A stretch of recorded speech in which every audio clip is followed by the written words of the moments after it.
Assalamu alaikum. I'm Alina. Here are today's news updates. खबर शामिल करते हैं चौधरी हफीज चेयरमैन खुशाब से।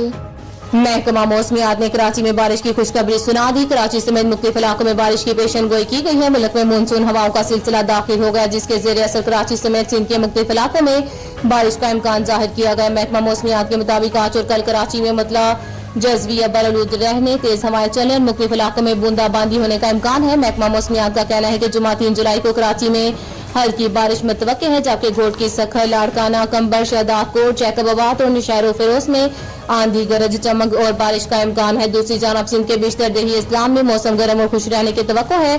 महकमा मौसमियात के मुताबिक आज सुबह कराची का कम से कम दर्जा हरारत 29 डिग्री सेंटीग्रेड रिकॉर्ड किया गया, जबकि ज्यादा से ज्यादा दर्जा हरारत 33 से 35% डिग्री सेंटीग्रेड के दरमियान रहने का इम्कान है। पेशन गोई के मुताबिक शहर का मौसम जज़वी अबरआलूद और मरतूब रहेगा, जबकि आज और कल रात और सुबह के औकात में बाज़ इलाकों में हल्की बूंदाबांदी भी हो सकती है।